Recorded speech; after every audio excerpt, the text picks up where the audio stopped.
Nvidia did their best to hide the GeForce RTX 5060 from reviewers by withholding the necessary drivers to test it.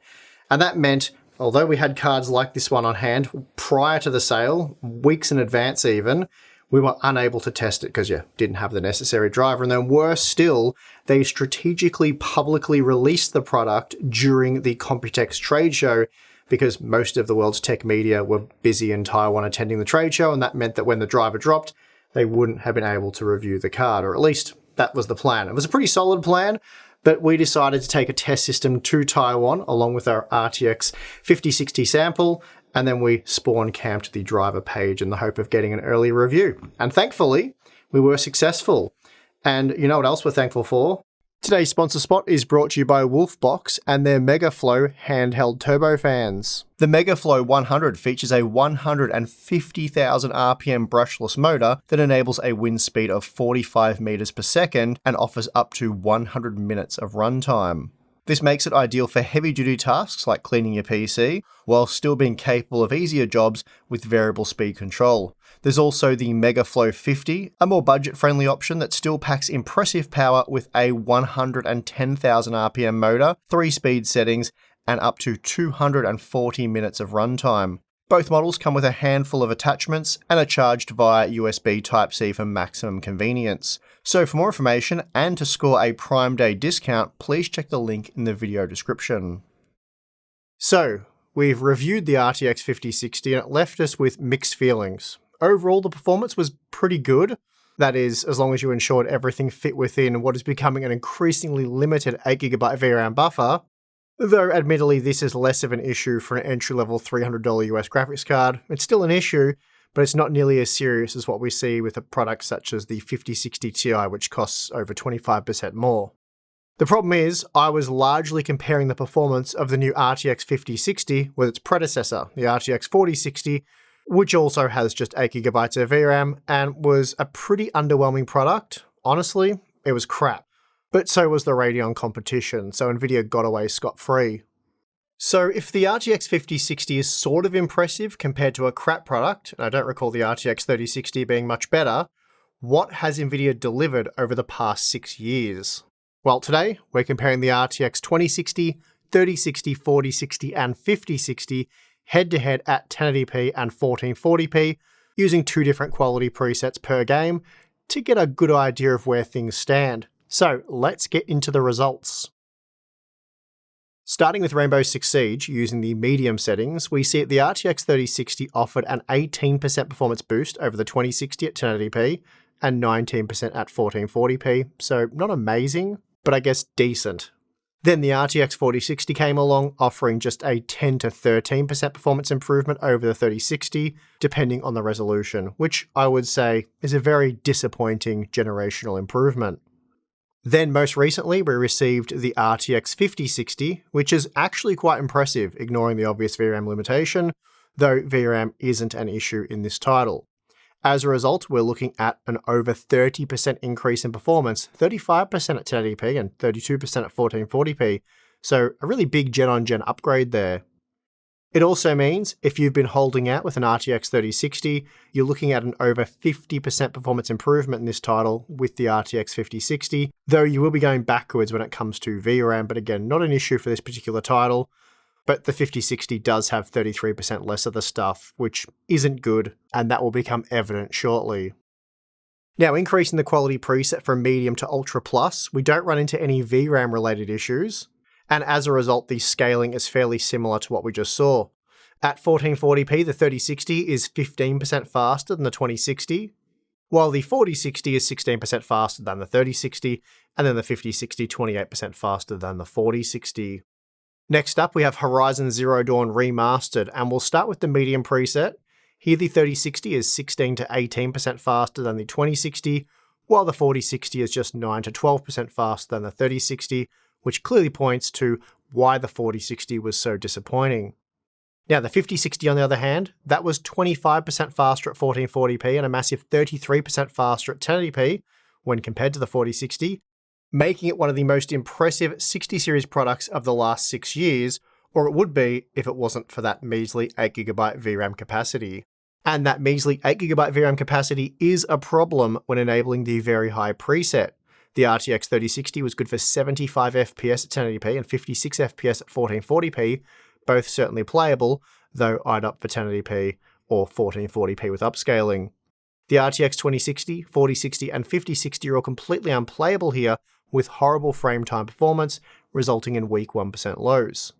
Comparing 1% lows, the RTX 3060 is 186% faster than the 5060 at 1080p, and still 53% faster when comparing the average frame rate.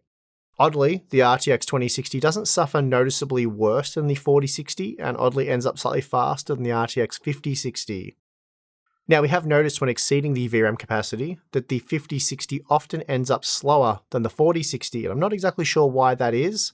It's likely something to do with the numerous Blackwell architectural changes, but it is something that we've seen multiple times now, as well as something other reviewers have also reported seeing.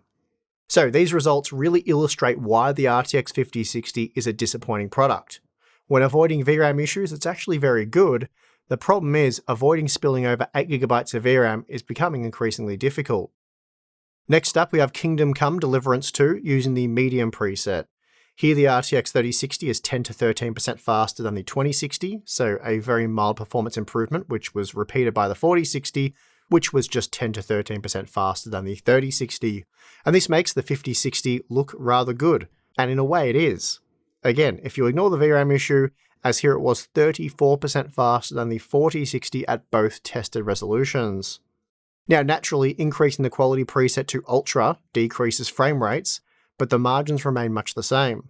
For example, the RTX 3060 was 10 to 15% faster than the 2060, the 4060 around 13 to 19% faster than the 3060, and then the 5060 27 to 33% faster than the 4060. Moving on to Cyberpunk 2077 Phantom Liberty, and for this one we'll start with the low preset. And the range here is quite interesting. For example, the RTX 3060 was 27% faster than the 2060 at 1080p and then 19% faster at 1440p. The 4060 was a little more predictable, offering 19% more performance than the 3060 at 1080p and 15% more at 1440p. Then we have the 5060, which is a bit more unpredictable, offering an 18% increase over the 4060 at 1080p, but then a much larger 29% increase at 1440p. Now for this second quality test, I've gone with the high preset, as Ultra can be a bit too demanding for the older cards. And we can also have issues with 8GB of VRAM, and believe it or not, I don't actually want to make this video about VRAM, as I do view this as less of an issue with these more entry-level models, where having to compromise on quality is a little more acceptable, or perhaps even expected. Using the high preset, the 3060 was anywhere from 18 to 27% faster than the 2060, and again it was 1080p where we saw the largest margin. The 4060 was then just 11 to 13% faster than the 3060, while the 5060 was 28 to 33% faster than the 4060. Next up we have Space Marine 2, and we'll start with the medium preset, which fits comfortably within an 8GB VRAM capacity. Here, the 3060 is 16 to 18% faster than the 2060, while the 4060 is 11 to 15% faster than the 3060, both very weak generational gains. Then we have the 5060, which was 19% faster at 1080p, but a massive 38% faster at 1440p. Now with the Ultra preset enabled, with the 4K texture pack, all the 8GB GPUs are cheating to varying degrees, as not all of the game is fully rendered.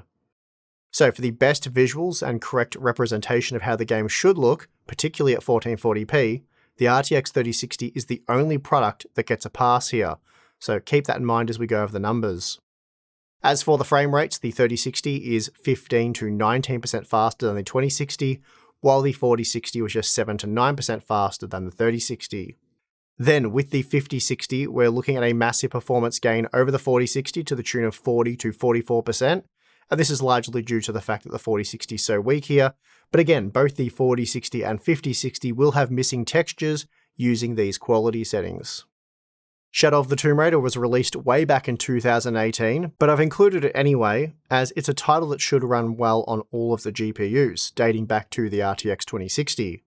Using the medium preset, the 2060 was good for 79 FPS at 1440p, And this saw the RTX 3060 delivering a typical 13 to 15% performance uplift. Then we have the 4060, which was 12 to 16% faster than the 3060, while the 5060 is 30 to 33% faster than the 4060. And then with the highest quality preset enabled, the margins remain much the same. For example, the 3060 was 15 to 18% faster than the 2060, while the 5060 was 31 to 33% faster than the 4060, so let's move on. The last game we're going to look at is Call of Duty Black Ops 6, and we'll start with the basic preset. Here the RTX 3060 is 16 to 17% faster than the 2060, so a mild uplift there, especially given the 4060 was 24 to 25% faster than the 3060. Oddly, the 5060 is very underwhelming in this example, just 11% faster than the 4060. Even when switching to the highest quality preset labelled Extreme, the 5060 was just 6% faster than the 4060 at 1080p, though oddly, it was 22% faster at 1440p, so a very mixed bag in Call of Duty. Okay, so here's the 7-game average using the lower quality presets. On average, the RTX 3060 was 16 to 17% faster than the 2060, which is a very mild performance upgrade, and this is why I didn't give the RTX 3060 an overly positive review, stating that under normal conditions, so outside of a cryptocurrency mining boom, it'd be a flop. And I think that's fair to say. So given I was already unimpressed with the RTX 3060, the next generation RTX 4060 didn't exactly wow me, as here we see just a 14 to 16% uplift on average, so another extremely underwhelming GeForce 60 series GPU. Then we have the latest version, the RTX 5060, which was on average 26 to 28% faster than the 4060, which is a fantastic improvement, and the best game the GeForce 60 series has seen since going full RTX mode. Now, using the high to ultra quality settings, things change quite a bit. Firstly, the 3060 fares slightly better relative to the 2060, delivering 19 to 21% better performance. However, the 3060 looks much better relative to the newer 4060, as the newer GPU was just 7 to 8% faster, and that's an embarrassing performance uplift, and this is because in at least one instance, the 8GB GPU ran out of VRAM, crippling performance. The RTX 5060 though, that still does quite well overall, coming out 21 to 22% faster than the 4060. Now, here's a look at how the cost per frame has tracked over the generations using the high quality preset data. I'll start with the MSRP, which to be fair has mostly been accurate for the GeForce 60 series, outside of maybe the RTX 3060, while the whole cryptocurrency mining nonsense was going on. The RTX 3060 improved upon the 2060's value by a mere 8 to 9% based on this data, as it wasn't a great deal faster as we just saw, and the price did increase. So in a sense, the RTX 4060 was actually better than the 3060 was because of the price, improving in terms of value by 16%, though this data doesn't fully account for the lower VRAM capacity, so keep that in mind. Then we have the RTX 5060 offering 18% better value than the 4060, so the biggest value improvement we've seen, at least since the release of the RTX 2060. But what if we factor in inflation, as we're now 6 years on from the release of the RTX 2060? Okay, so if we adjust for US inflation and then recalculate the original MSRP to make those necessary inflation adjustments, the RTX 3060 is still only offering 8 to 9% better value than the 2060, as the 3060 still costs 10% more at the inflated prices. And what this means is, in today's money, the RTX 3060 would actually cost $410 US, and the 2060 $372 US. Now, where we start to see some big changes in value when adjusting for inflation is with the RTX 4060, as it's now 28 to 29% better value than the RTX 3060, so considerably better value than the 16% seen prior to adjusting for inflation. Finally, the 5060 ends up offering 22% more value than the 4060, which is a very slight increase from the 18% margin seen previously. So for this comparison, we've used the 6GB RTX 2060 as a baseline 60 series class GPU, which I think is reasonable given it was considerably faster than the GTX 1060, despite still only including 6GB of VRAM. And based on my day one review data for the 2060, we found that it was on average 53% faster than the 1060, based on a massive range of games. As a result, the RTX 2060 was one of the very few RTX 20 series GPUs that I was impressed with. Concluding that review, I said, given what we saw from the RTX 2080 and 2070, I was expecting the eventual RTX 2060 to be less desirable than what we received. The reality is we're getting performance that's typically between the GTX 1070 Ti and GTX 1080, with pricing that's slightly better than the GTX 1070's MSRP. For an RTX graphics card, this is a massive win. It also makes the RTX 2060 the best value mid-range offering, beating out Vega 56 and all the Pascal cards priced over $300.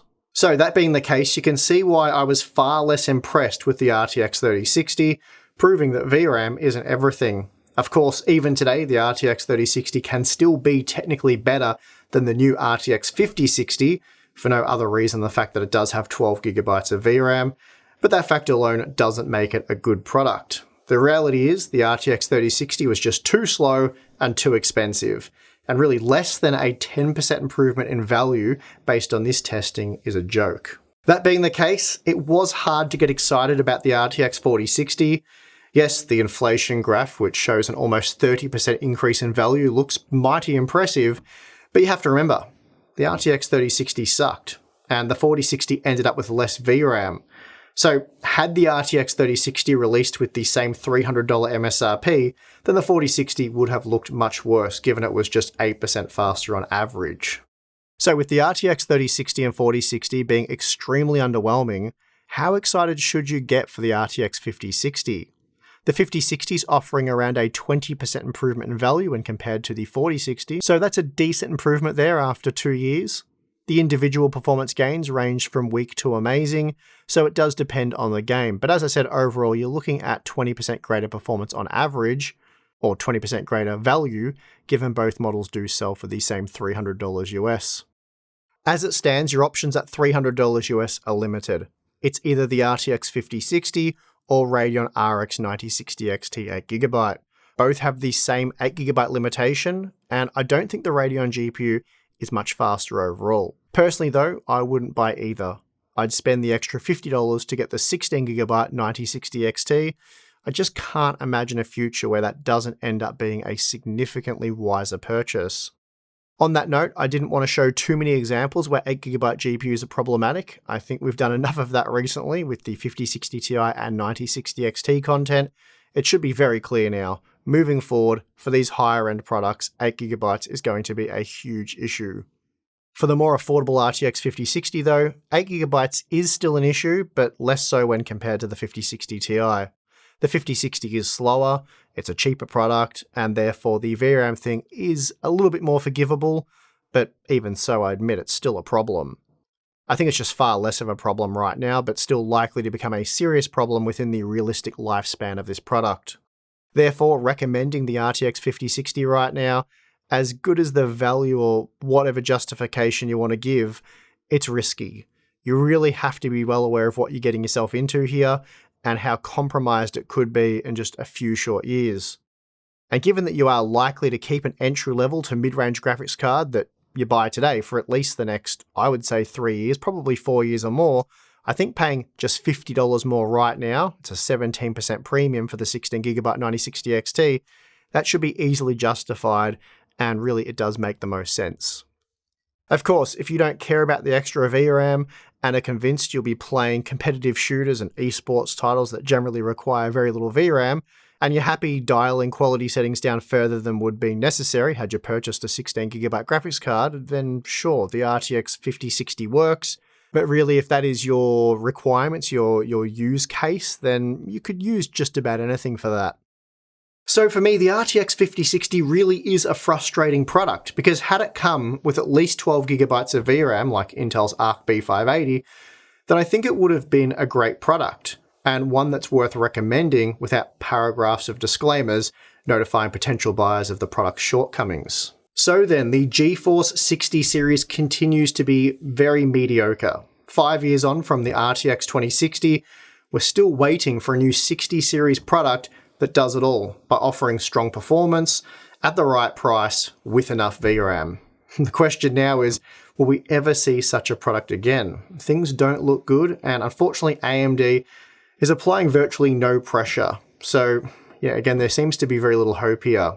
So on that disappointing note, I'm going to end this video. If you did enjoy this testing, let me know. If you'd like to see maybe a look at some Radeon cards, or maybe the 70 series or 80 series GPUs from the GeForce series, then, you know, let me know and I can make that happen in the not too distant future. Also, we have Patreon and the join button. If you want to become a Harbour Unboxed member, you get access to our exclusive Discord server, access to our monthly live streams for members only, Q&A stuff, and behind the scenes content. So check that out if you're interested, but if not, it's perfectly fine. And I would like to thank you for watching this video. I'm your host, Steve. See you again next time.